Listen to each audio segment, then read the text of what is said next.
إن الحمد لله نحمده ونستعينه ونستغفره ونعوذ بالله من شرور أنفسنا وسيئات أعمالنا من يهده الله فلا مضل له ومن يضلل فلا هادي له وأشهد أن لا إله إلا الله وحده لا شريك له وأشهد أن محمدا عبده ورسوله يا أيها الذين آمنوا اتقوا الله حق تقاته ولا تموتن إلا وأنتم مسلمون يا أيها الناس اتقوا ربكم الذي خلقكم من نفس واحدة وخلق منها زوجها وبث منهما رجالا كثيرا ونساء واتقوا الله الذي تساءلون به والأرحام إن الله كان عليكم رقيبا يا أيها الذين آمنوا اتقوا الله وقولوا قولا سديدا يصلح لكم أعمالكم ويغفر لكم ذنوبكم ومن يطع الله ورسوله فقد فاز فوزا عظيما فإن أصدق الحديث كتاب الله وخير الهدي هدي محمد صلى الله عليه وسلم وشر الأمور محدثاتها وكل محدثة بدعة وكل بدعة ضلالة وكل ضلالة في النار أما بعد إخواني أعزكم الله saudara-saudaraku kaum muslimin yang saya hormati, alhamdulillah kita ucapkan syukur kita kepada Allah Subhanahu wa taala yang telah memberikan kepada kita nikmat yang banyak. Allah Subhanahu wa taala telah menjadikan kita cinta kepada Islam dan cinta kepada sunnah Nabi sallallahu alaihi wasallam. Ini merupakan karunia yang besar. Apalagi tatkala kita menengok orang-orang di sekitar kita yang merasa tidak berkepentingan dengan agama ini, atau mereka yang tidak mementingkan urusan agamanya dalam beberapa sisi dan hanya mengambil dari agama ini beberapa sisi tertentu saja. Kalau kita melihat itu, maka kita ingat dan kita menyadari nikmat Allah Subhanahu wa taala yang besar kepada kita, di mana Allah Subhanahu wa taala karuniakan nikmat itu, yaitu cinta kepada sunnah Nabi sallallahu alaihi wasallam dan berupaya untuk meniti jalan Nabi sallallahu alaihi wasallam sehingga kita telusuri dan kita harapkan akan sampai kepada Allah Subhanahu wa taala di atas jalan tersebut.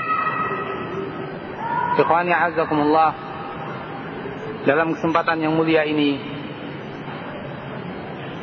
sebagaimana yang diberitahukan kepada saya bahwa tema acara ini adalah mengenal dakwah Ahlus Sunnah wal Jamaah, dakwah salafiyah.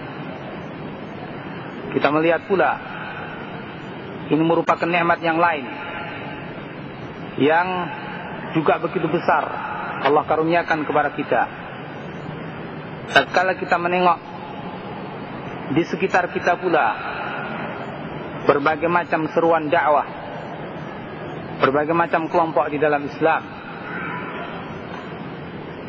Kemudian kita mengingat dan kita sama-sama tahu hadis Nabi sallallahu alaihi wasallam yang menjamin keselamatan kepada sebuah kelompok yang diistilahkan dengan al-firqatun najiyah atau dengan Ahlus Sunnah wal Jamaah. Allah karuniakan kepada kita untuk berupaya menjadi golongan mereka. Ini merupakan nikmat yang besar. Ahlus Sunnah wal Jamaah di tengah-tengah kaum muslimin, bagaikan kaum muslimin di tengah-tengah umat seluruh dunia ini. Jadi sampai-sampai sebagian ulama mengatakan, saya tidak tahu nikmat manakah yang lebih besar yang Allah berikan kepada saya. Apakah saya dimasukkan ke dalam Islam ini, atau saya diberi hidayah untuk memegangi sunnah Nabi sallallahu alaihi wasallam. Ikhwani a'azzakumullah. Jadi kalau kata ahli sunnah, al-firqatun najiyah, at-taifatul mansurah, ini mungkin setiap orang mengenalnya, setiap orang pernah mendengarnya, terutama bagi mereka yang berkepentingan dengan dakwah Islam ini. Namun terkadang kita tidak mengetahui hakikat daripada Ahlus Sunnah wal Jamaah karena keterbatasan ilmu kita, atau karena adanya halangan-halangan yang menghalangi kita untuk mengenal Ahlus Sunnah wal Jamaah lebih lanjut atau lebih dalam. Oleh karenanya barangkali apa yang akan saya sampaikan di kesempatan ini bisa sedikit mengenalkan kita kepada manhaj Ahlus Sunnah wal Jamaah, Al-Firqatul Najiyah, sehingga kita berusaha untuk menjadi golongan tersebut, dan kita harapkan bertemu Allah Subhanahu wa taala di atas manhaj ini. Ikhwan ya'azakumullah, terlebih dahulu saya akan sebutkan di sini sebagian ucapan para ulama yang menerangkan kepada kita siapa sesungguhnya mereka Ahlus Sunnah wal Jamaah. Syekhul Islam Ibnu Taimiyah rahimahullah dalam Majmu' Fatawa jilid yang ketiga halaman 375 mengatakan, humul mutamassikuna bi kitabillahi wa sunnati Rasulillah sallallahu alaihi wasallam wa mattafaqa alaihi as-sabiquna al-awwalun. Ahlus Sunnah wal Jamaah adalah al-mutamassikuna bi kitabillah, orang-orang yang berpegang dengan teguh terhadap kitab Allah Subhanahu wa taala wa sunnati Rasulillah, dan sunnah Rasulnya sallallahu alaihi wasallam. Wa mattafaqa alaihi as-sabiquna al-awwalun, dan apa yang telah disepakati oleh as-sabiquna al-awwalun, para pendahulu yang pertama, minal muhajirin wal ansar, dari kalangan orang-orang muhajirin dan ansar, walladzina ittaba'uuhum bi ihsan, dan orang-orang yang mengikuti mereka dengan baik. Dengan kata lain beliau menyebutkan pula pada jilid yang sama halaman 346, faman qala bil kitab was sunnati wal ijma' kana min ahli sunnati wal jamaah. Orang yang berpegang,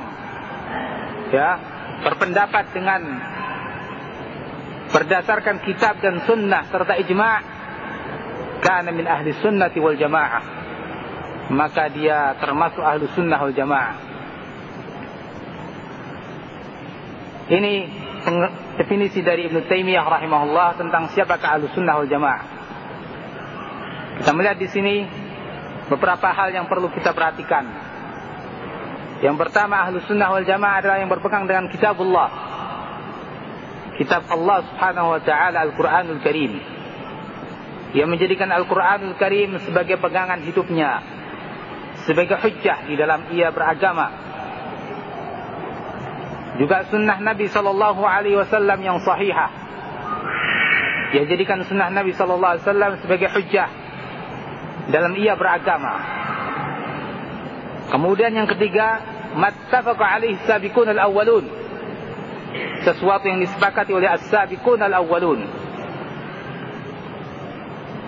Ini perlu kita perhatikan, yang beliau istilahkan pula dalam ungkapan beliau yang lain, al-ijma', sesuatu yang diijma'kan, disepakati oleh para sahabat ridwanullah alaihim jami'an. Ini mungkin yang perlu kita tekankan di dalam penjelasan ini, yaitu bahwa di sana ada sesuatu yang disepakati oleh Ahlus Sunnah wal Jamaah yang tidak boleh kita lepas daripadanya. Adapun kitab dan sunnah satu hal yang sangat wadih, sangat jelas. Tapi mattafaqa alaihi as-sabiqun al-awwalun, sesuatu yang disepakati oleh mereka, para sahabat ridwanullah alaihim jami'an. Ini menuntut kita, ikhwan fillah azakumullah, kalau kita ingin menjadi Ahlus Sunnah wal Jamaah, kita perlu tahu perkara-perkara yang telah disepakati oleh mereka, sehingga kita terus pegangi apa yang mereka sepakati, dan kita tidak boleh lepas daripadanya. Kalau sampai seseorang meyakini sesuatu ya, yang tidak pernah disepakati oleh mereka atau menyelisihi apa yang telah disepakati oleh mereka. Itu ungkapan yang lebih bagus, yakni menyelisih sesuatu yang telah disepakati oleh mereka. Maka kalau begitu dia bukan Ahlus Sunnah wal Jamaah. Ya, ini yang sangat perlu kita ketahui. Dan itu alhamdulillah para ulama telah sebutkan, terutama dalam buku-buku akidah Ahlus Sunnah wal Jamaah.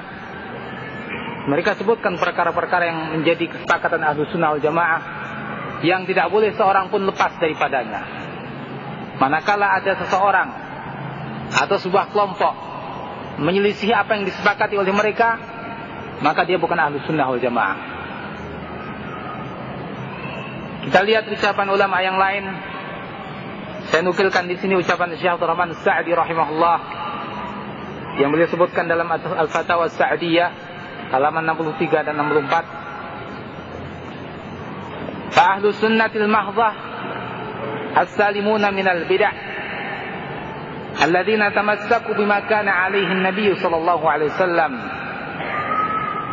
wa ashabuhu bil usuli kulliha. Ahlus sunnah yang murni, kata beliau, adalah as-salimuna minal bid'ah, orang-orang yang selamat, orang-orang yang lepas dari berbagai macam bid'ah. Alladzina tamassaku bima kana alaihi an-nabi, dan mereka orang-orang yang berpegang teguh dengan apa yang telah menjadi pegangannya Nabi sallallahu alaihi wasallam. Berpegang teguh dengan Al-Qur'an dan Sunnah dan ijma' seperti yang tadi kita sebutkan. Bima kana alaihi Nabi sallallahu alaihi wasallam wa ashabuhu fil usuli kulliha.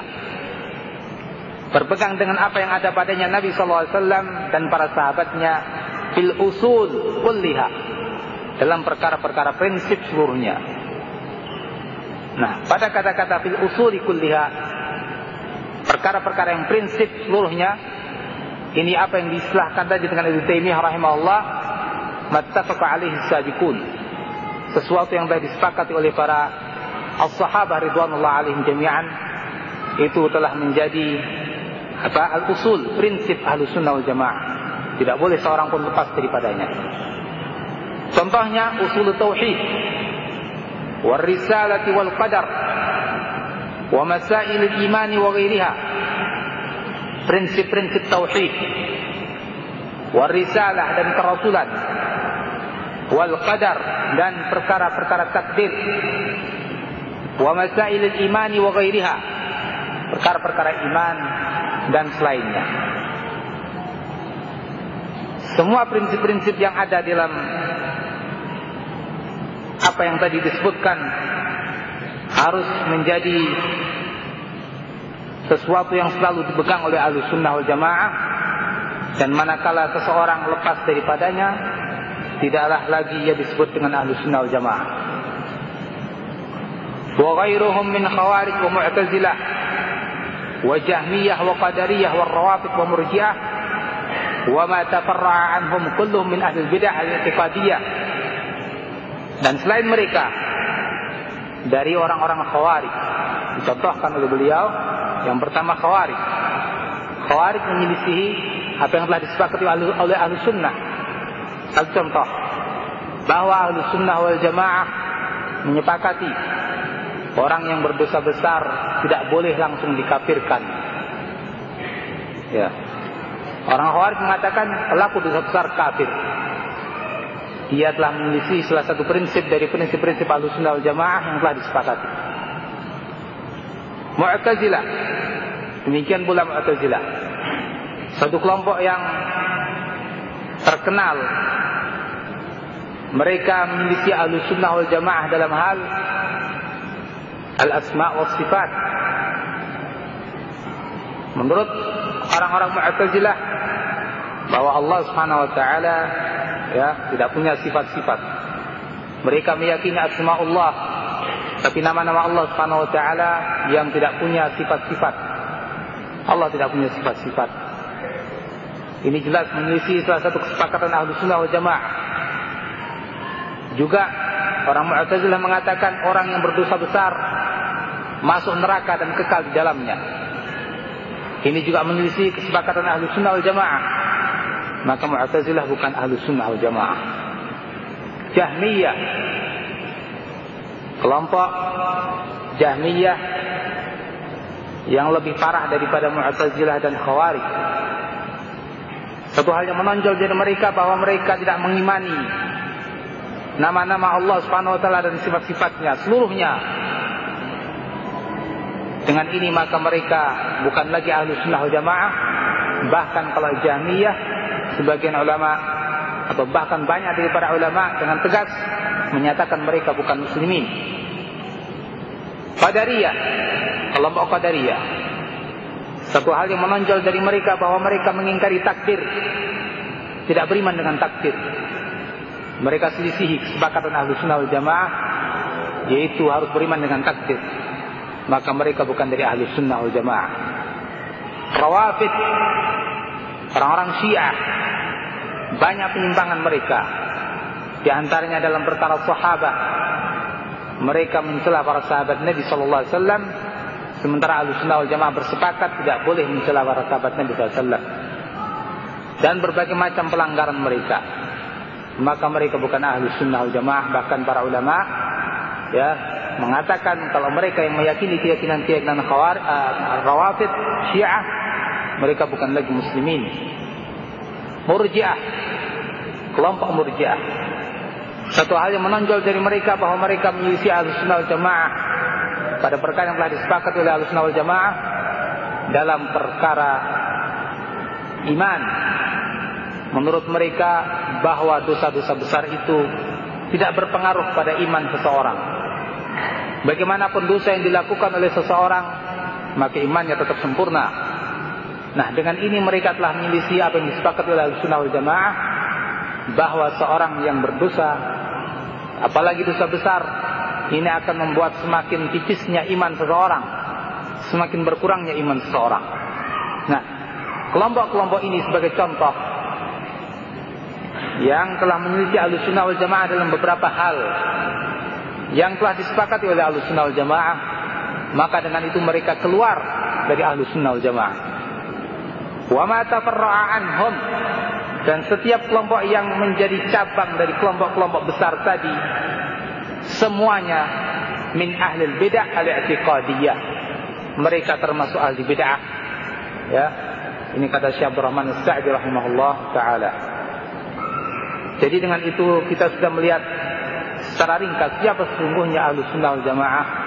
Tinggal kita mempelajari lebih lanjut perkara-perkara yang menjadi prinsip-prinsip Ahlus Sunnah wal Jamaah.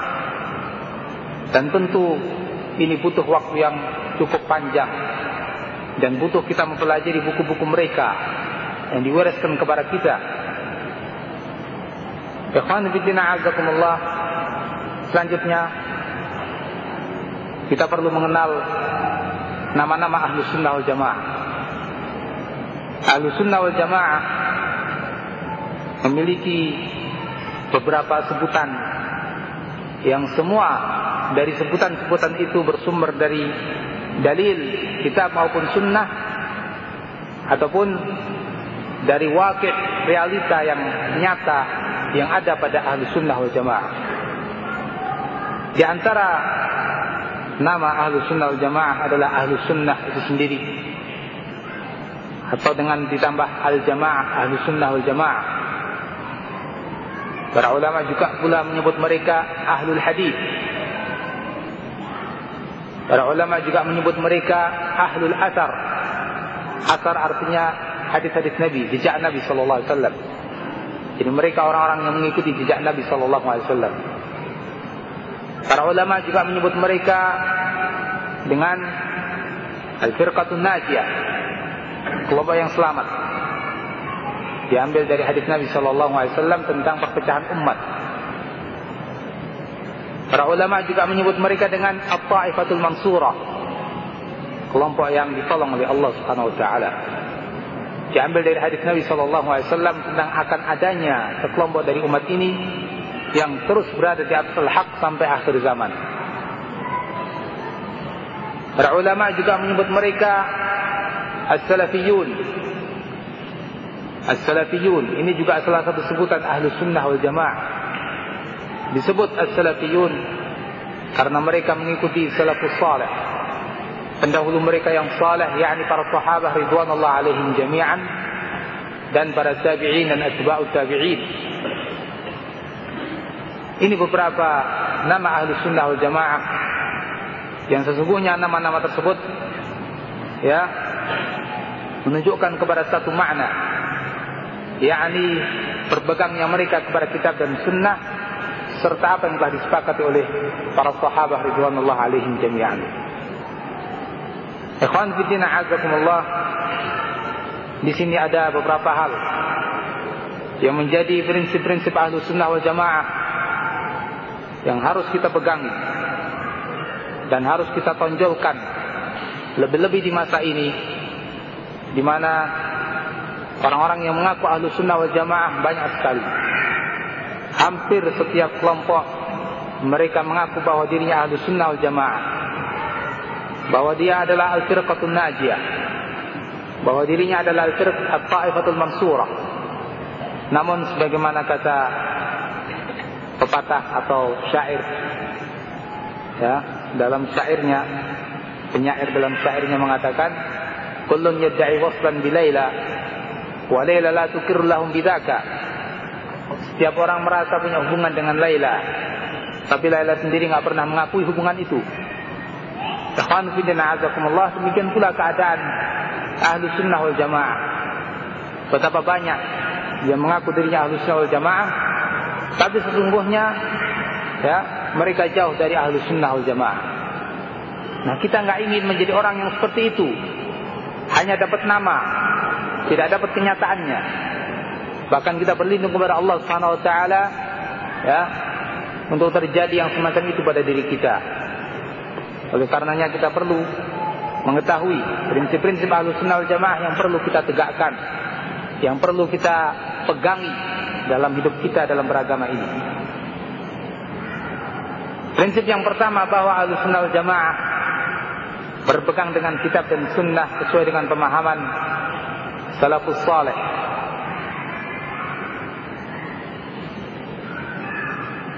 Berpegang dengan kitab dan sunnah sesuai dengan pemahaman salafus salih, para sahabat dan orang-orang yang mengikuti mereka. Ikhwan fillah azakumullah, prinsip ini memiliki dalil yang sangat banyak sekali di dalam kitabullah dan sunnah rasulnya. Di antaranya Allah Subhanahu wa taala berfirman dalam surat Al-A'raf ayat yang ketiga, ittabi'u ma unzila ilaikum min rabbikum wa la tattabi'u min dunihi awliya qalilan ma tadhakkarun.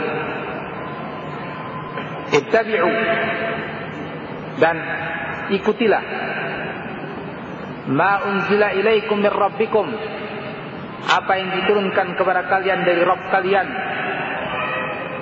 wa la tattabi'u min dunihi awliya, dan jangan kalian ikuti para wali selainnya. Qalilan ma tadhakkarun, sedikit sekali orang-orang yang ingat. Dalam ayat ini Allah Subhanahu wa taala perintahkan kepada kita semuanya untuk ittiba', mengikuti. Apa yang kita ikuti? Ma unzila ilaikum min rabbikum, apa yang diturunkan kepada kalian dari Rabb kalian. Apa yang Allah turunkan kepada kita? Yang Allah turunkan kepada kita adalah kitabullah dan sunnah nabinya salawatullah wassalamu alaihi. Dalam ayat yang lain, yaitu surat Al-An'am ayat yang ke-155, Allah Subhanahu wa taala berfirman, wa hadza kitabun anzalnahu mubarakun fattabi'uhu wattaqu la'allakum turhamun. Wa hadza kitab, dan kitab ini, anzalnahu mubarakun, kita menurunkannya.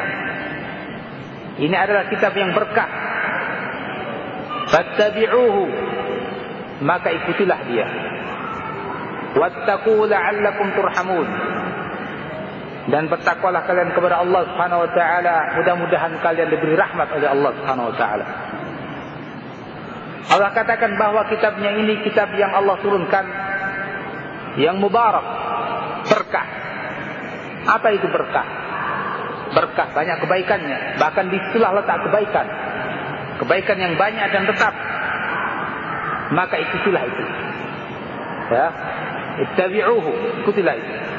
Wattaqu, dan bertakwalah kalian kepada Allah, la'allakum turhamun, mudah-mudahan kalian diberi rahmat. Kata-kata la'allakum turhamun, mudah-mudahan kalian diberi rahmat. Kata mudah-mudahan, kalau Allah SWT mengatakan, artinya pasti kalian dapat rahmat. Jadi satu-satunya jalan untuk mendapatkan rahmat Allah Subhanahu wa taala, kasih sayang Allah Subhanahu wa taala, adalah kita mengikuti kitab yang mubarak, kitabullah yang penuh berkah tadi. Dalam ayat-ayat yang lain juga banyak sekali disebutkan yang semacamnya. Bisa kita lihat misalnya nanti dalam surat Al-Maidah ayat yang ke-15 dan 16, ya, ayat surat Fussilat ayat yang ke-41 dan 42, dan Al-Maidah ayat yang ke-19. Allah Subhanahu wa taala berfirman di sini,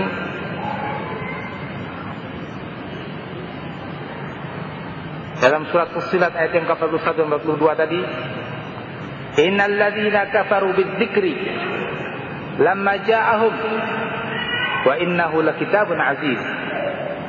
Sesungguhnya orang-orang yang kafir dengan az-zikr, orang-orang yang kafir dengan az-zikr, yakni Al-Quran. Az-zikr adalah nama daripada nama-nama Al-Quran. Lamma ja'ahum, tatkala datang kepada mereka, wa innahu lakitabun aziz, dan padahal sesungguhnya Al-Quran adalah kitab yang aziz. La ya'tihi al-batilu min baini yadayhi wala min khalfihi, tidak datang kebatilan apapun dari depannya ataupun dari belakangnya. Tanzilum min hakimin hamid, sesuatu yang Allah turunkan dari zat yang maha bijaksana lagi maha terpuji. Ikhwan fiddin a'azakumullah, dalam ayat ini Allah sifati kitabnya dengan la ya'tihil batil, tidak datang pada kitab Allah Subhanahu wa taala kebatilan apapun, baik di mukanya ataupun di belakangnya. Sehingga dari situ kita dapat faedah bahwa kitabullah adalah murni kebenarannya. Tidak ada sesuatu yang diragukan, apalagi disalahkan benar-benar. Sesuatu yang wadih, jelas kebenaran yang dikandung di dalamnya. Sehingga orang yang mengikuti jangan sampai timbul padanya keraguan apapun. Ya, jangan seperti mereka orang-orang yang meragukan tentang Al-Quran. Ya, golongan orang-orang Islam liberal yang membuang Al-Quran atau sebagiannya. Nah, ini sangat jauh dari kitabullah dan sunnah Rasulnya sallallahu alaihi wasallam.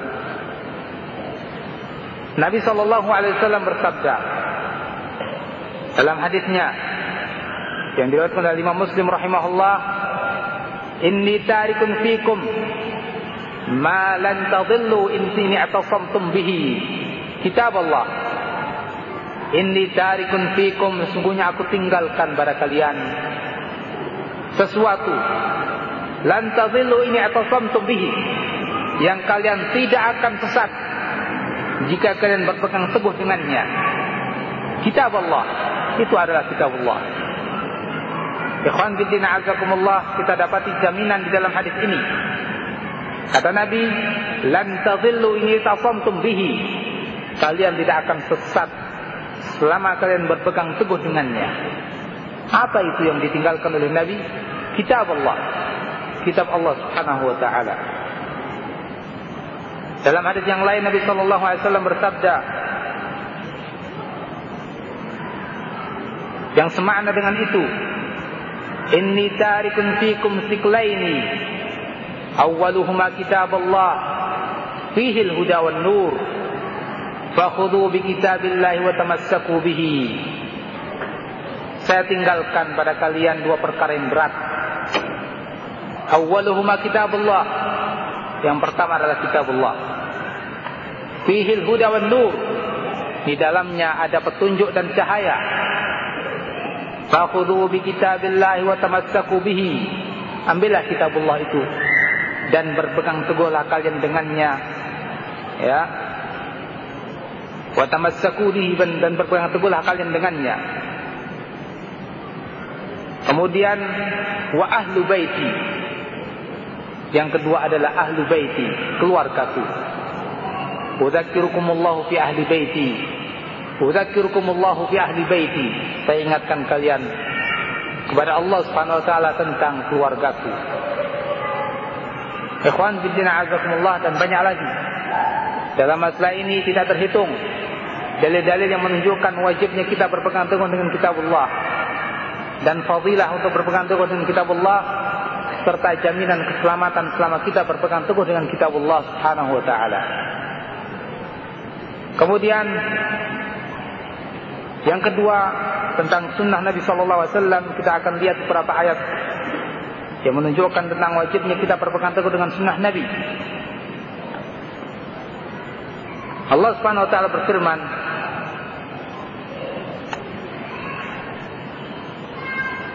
atau sebelumnya, kenapa kita berpegang teguh dengan sunnah Nabi juga? Sesungguhnya jawabannya jelas.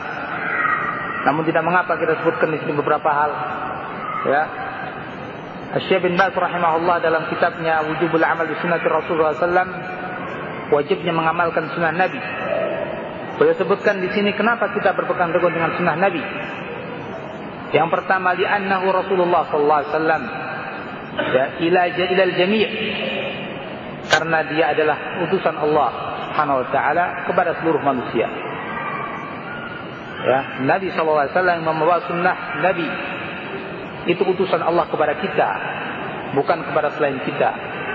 Apakah kita ini orang Indonesia atau orang luar Indonesia, orang Arab atau orang Eropa, semuanya Nabi SAW diutus kepada kita semuanya. Yang kedua, li'annahum ma'muruna bittiba'ihi wa ta'atihi hatta taqum as-sa'ah. Karena manusia seluruhnya tanpa terkecuali diperintahkan oleh Allah Subhanahu wa taala untuk taat kepada Rasulullah SAW. Yang ketiga, wa li'annahu sallallahu alaihi wasallam huwal mufassiru li kitabillah. Karena Nabi sallallahu alaihi wasallam adalah penafsir kitabullah. Nabi sallallahu alaihi wasallam adalah yang menafsiri kitabullah. Tanpa Nabi sallallahu alaihi wasallam kita tidak bisa mengetahui Al-Qur'an dengan jelas. Ya. Al-mubayyin lima ujmila fi. Nabi yang menerangkan perkara-perkara yang masih global dalam Al-Qur'an. Bi aqwalihi wa af'alihi wa takririhi. Baik dengan ucapan beliau terangkan, atau dengan perbuatan beliau terangkan Al-Qur'an, atau dengan ikrar, takrir, ya, persetujuan beliau sallallahu alaihi wasallam terangkan makna-makna ayat Al-Qur'an. Jadi kalau kita tidak berpegang dengan sunnah Nabi sallallahu alaihi wasallam, maka tidak mungkin dan mustahil kita akan memahami kitabullah dengan sebenar-benarnya, sehingga akan sesat dengan pasti ya, orang yang sekedar berpegang dengan kitabullah dan tidak berpegang dengan sunnah Nabi sallallahu alaihi wasallam. Ini beberapa alasan yang diungkapkan oleh Syekh Ibnu Baz rahimahullah dalam perkara ini. Allah Subhanahu wa taala berfirman dalam surat Ali Imran ayat yang ke-132. Wa ati'ullaha wa ati'ur rasula la'allakum turhamun. Dan taatlah kalian kepada Allah war rasul, dan taatlah pula kalian kepada Rasul. La'allakum turhamun, mudah-mudahan kalian diberi rahmat. Jika kita ingin mendapatkan rahmat Allah, taatilah Rasul. Di dalam surat An-Nisa ayat yang ke-59, ayat yang masyhur, Allah berfirman, ya ayyuhalladzina amanu atii'ullaha wa atii'ur rasul. Wahai orang-orang yang beriman, taatlah kalian kepada Allah dan taatlah kalian kepada Rasul. wa ulil amri minkum, dan kepada para pimpinan kalian. Perintah untuk taat kepada Allah dan taat kepada Rasul dan juga para pimpinan. Fa in tanaza'tum fi syai'in farduhu ila Allah war Rasul in kuntum tu'minuna billahi wal yawmil akhir. Kalau kalian berselisih di dalam suatu perkara, kembalikan kepada Allah dan Rasul jika kalian beriman kepada Allah dan hari akhir. Lihat kata-kata in kuntum tu'minuna billahi wal yawmil akhir. Jika kalian beriman kepada Allah dan hari akhir. Jadi kembalinya kita kepada kitabullah dan kepada sunnah Rasulnya sallallahu alaihi wasallam, ini adalah merupakan realisasi perwujudan iman kita kepada Rasulullah sallallahu alaihi wasallam dan tentu kepada Allah Subhanahu wa taala. Dzalika khairun wa ahsanu ta'wila. Itulah yang baik. Wa ahsanu ta'wila, dan yang akan baik pula akibatnya. Jadi itu perkara yang baik, akibatnya pun mesti baik. Ini juga jaminan dari Allah Subhanahu wa taala tentang kebaikan seorang yang mengikuti sunnah Nabi sallallahu alaihi wasallam. Dalam surat An-Nisa pula ayat yang ke-80, Allah berfirman, "Wa may yuti'ir rasul faqad ata'a Allah, wa man tawalla fama arsalnaka 'alaihim hafiza." Orang yang taat kepada Rasul, sungguh ia telah taat kepada Allah.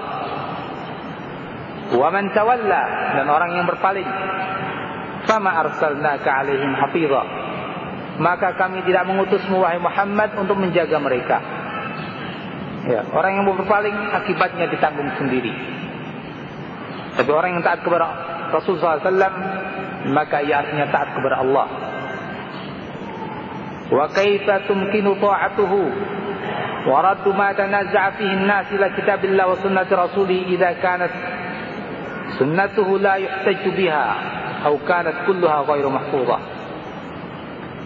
Syekh bin Baz rahimahullah mengomentari ayat-ayat tadi bahwa kalau begitu perintah-perintah untuk kita kembali kepada sunnah Nabi dan untuk kita taat kepada Nabi SAW, ini menunjukkan bahwa sunnah Nabi adalah hujjah. Sunnah Nabi sesuatu yang harus kita pegangi. Seandainya bukan hujjah, untuk apa kita mesti mengembalikan sesuatu yang kita perselisihkan kepada sunnah Nabi? Untuk apa Allah Subhanahu wa taala mengatakan agar kita taat kepada Rasul, dan itu artinya taat kepada Allah, sementara seandainya itu bukan hujjah? Ayat yang lain, surat An-Nahl ayat yang ke-64, Allah berfirman, "Wa ma anzalna 'alaikal kitaba illa litubayyana lahum." Dan tidaklah kami turunkan kepada engkau Alkitab, Al-Quran, illa litubayyana lahum, kecuali agar engkau menerangkan kepada mereka. Ini dalil bahwa Nabi sallallahu alaihi wasallam adalah sebagai penjelas Al-Quran, sebagai penafsir Al-Quran. Karena Allah katakan, tidaklah kami turunkan kepada Al-Quran illa litubayyana lahum, kecuali agar engkau terangkan kepada mereka. Ayat yang semakna dalam surat yang sama, ayat yang ke-44, Allah berfirman, "Wa anzalna ilaika dzikra litubayyana lin-nas." Dan kami turunkan kepadamu az-zikr, Al-Quran, agar engkau terangkan kepada manusia ma nuzila ilaihim, apa yang diturunkan kepada mereka. Semua ayat-ayat tersebut memberikan kepada kita faedah tentang bahwa sunnah Nabi SAW adalah hujjah yang harus kita pegang. Adapun dari hadis Nabi SAW juga sangat banyak sekali. Di antaranya kita sebut di sini sebagian hadis Nabi SAW. Nabi bersabda, "Man ata'ani faqad ata'a Allah, wa man 'asani faqad 'asa Allah." Orang yang taat kepadaku artinya taat kepada Allah, dan orang yang bermaksiat kepadaku maka dia sungguh telah bermaksiat kepada Allah. Riwayat Bukhari dan Muslim. Nabi juga bersabda dalam hadis riwayat Bukhari, "Kullu ummati yadkhuluna al-jannah illa man aba." Semua umatku itu masuk surga, illa man aba, kecuali yang menolak untuk masuk surga. Qila ya Rasulullah, man ya'ba? Nabi ditanya, siapa yang menolak untuk masuk surga ya Rasulullah? Qala, Nabi menjawab, man ata'ani dakhala al-jannah. Orang yang taat kepadaku, dia masuk surga. Wa man 'asani faqad aba. Orang yang bermaksiat kepadaku berarti ia telah menolak untuk masuk surga. Dalam hadis yang lain, riwayat Imam Ahmad dan Abu Dawud dengan sanad yang sahih, Nabi bersabda, ala inni utitul kitaba wa mithlahu ma'ah. Ketahuilah bahwa aku diberi Alkitab, Al-Quran, dan yang seperti Al-Quran bersama Al-Quran. Ala yushiku rajulun syab'an ala arikatihi. Ketahuilah, hampir-hampir ada seseorang yang kenyang. Ia bertelekan di atas ranjangnya. Yaqulu, ia mengatakan, alaikum bihadzal Qur'an. Kalian hendaknya memegangi Al-Quran ini saja. Fama wajadtum fi min halal fahillu. Yang kalian dapati sesuatu yang halal dalam Al-Quran, ya halalkan itu. Fama wajadtum fi min haram faharrimu. Tapi kalau kalian dapat di sana ada yang haram, dan maka haramkan kalian. Ya, haramkan oleh kalian perkara-perkara yang haram. Maksud Nabi SAW di sini akan ada orang yang hanya mencukupkan dengan Al-Quran dan merasa tidak butuh kepada sunnah Nabi SAW. Dan memang ya, apa yang diucapkan oleh Nabi SAW ini terbukti muncul di tengah-tengah umat ini golongan Qur'aniyun, orang-orang yang berpegang dengan Al-Quran. Tapi sesungguhnya mereka tidak berpegang dengan Al-Quran, karena Al-Quran menyuruh kita berpegang dengan sunnah Nabi SAW. Sementara mereka membuang sunnah Nabi. Ya, orang-orang ingkar sunnah, yang mengingkari sunnah Nabi SAW.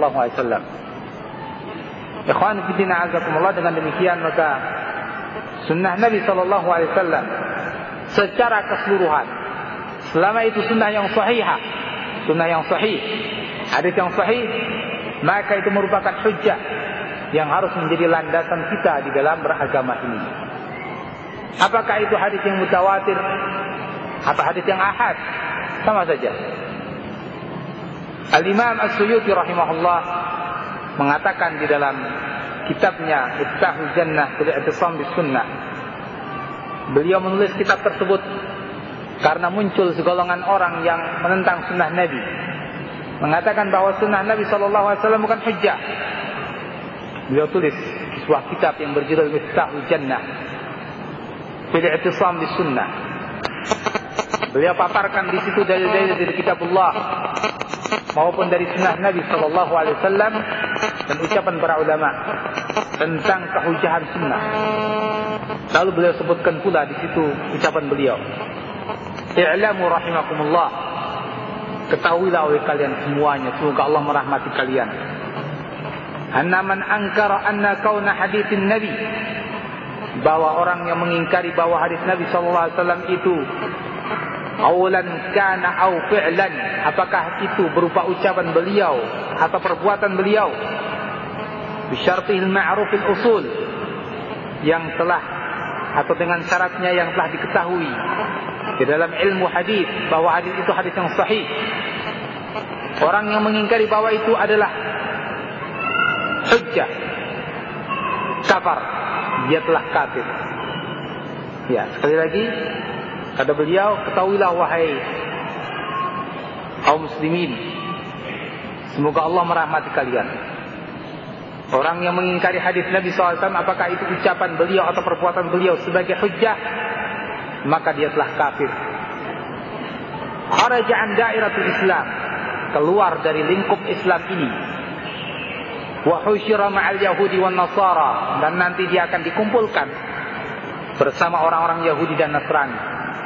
Bukan dengan muslimin lagi nanti dikumpulkannya. Au ma'a man sya'allah min firaqil kafara, atau bersama orang-orang yang Allah kehendaki, siapa saja dari golongan-golongan orang kafir. Ini ucapan As-Suyuti rahimahullah yang didukilkan pula oleh Syekh bin Baz rahimahullah dalam buku yang tadi saya sebut. Jadi kalau ada orang yang mengingkari sunnah Nabi sebagai hujjah, maka bukan lagi disebut muslim, walaupun dia menamakan dirinya seorang muslim.